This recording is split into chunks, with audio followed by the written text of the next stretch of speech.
Isang mapagpalang araw sa ating lahat. Ako ang inyong lingkod, Elijah Boljan Valdez, at welcome sa ating daily devotions. Ang ating verse for the day ay nasa unang Pedro, chapter 2, verse 24. Sinasabi dito na sa kanyang pagkamatay sa krus, pinasan niya ang ating mga kasalanan upang tayo'y mamatay na sa kasalanan at mamuhay ng ayon sa kalooban ng Diyos. Sa pamamagitan ng kanyang mga sugat, kayo'y pinagaling. Ang katarungan ng Diyos ay nangangailangan ng kaparusahan para sa kasalanan. Ang konsepto ay na ang kasalanan ay lumilikha ng isang utang o parusa na dapat bayaran, at ang Diyos bilang parehong katarungan at maawain ay nagbibigay ng paraan para mabayaran ang utang na ito. Ito ay madalas na nauugnay sa paniniwala na ang sakripisyo ni Jesus sa krus ay ang paraan kung saan ang katarungan ng Diyos ay natutugunan at ang kapatawaran ay iniaalok sa mga naniniwala.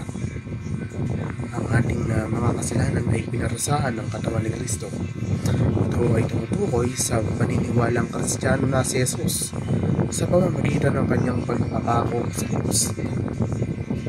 Ay dinala sa kanyang sarili ang kaparusahan para sa mga kasalanan ng kasangkutan ng sangkatauhan. Ito ay isang pangunahing paniniwala ng Kristiyanong teolohiya na nagbibigay diin na ang sakripisyo ni Kristo sa krus ay nasiyahan sa kaparusahan para sa kasalanan, na nagpapahintulot sa mga mananampalataya na may pagkasundo sa Diyos. Magbibigay katuwiran sa teolohiyang Kristiyano ay kinabibilangan ng papatawaran ng mga kasalanan.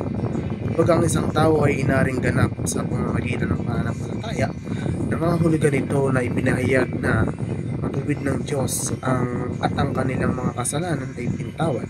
Ang pagpapatawad na ito ay bunga ng biyaya ng Diyos, hindi batay sa sariling merito o gawa ng tao. Ang panaghoy sa mga kasalanan at pagsunod kay Jesus ay magkakaugnay na gawain sa pananampalatayang Kristiyano. Ang panaghoy ng isang anyo ng taus-pusong panalangin na nagpapahayag ng panungkutan at dalamhati ay nagpapahintulot sa mga mananampalataya na kilalanin ang kanilang pagkakasala at pumaling sa Diyos para sa kapatawaran at pagpapalupaling. Ang prosesong ito ng panaghoy kapag sinamahan ng isang pangako na sundin si Jesus ay humahantong sa pagsisisi at mas malalim na kaugnayan sa Diyos. Ang ibig sabihin naman ng palayain sa kasalanan ay sa pamamagitan ng pananampalataya kay Kristo. Ang mga mananampalataya ay napalaya mula sa kapangyarihan at nakapunga ng kasalanan. Ang kaliyahang ito ay hindi nangangahulugan ng kawalan ng tukso o kawalang kasalanan na pagiging perpekto sa buhay na ito. Ngunit sa halip ay isang paghiwalay mula sa kapangyarihang mamalipin ng kasalanan at isang bagong pagkakakilanlan bilang mga lingkod ng katwiran ayon sa Roma. Ito ay tungkol sa pagpili na mamuhay ayon sa kalooban ng Diyos at maranasan ang pagbabagong dulot ng pagiging kaisa ni Kristo. Ibigin si Jesus na umiibig sa atin ng lubos. Ito ay sumasalamin sa paniniwalang Kristiyano na ang pag-ibig ng Diyos ay sa sangkatauhan ay pinakita sa pamamagitan ng buhay at sakripisyo ni Jesucristo.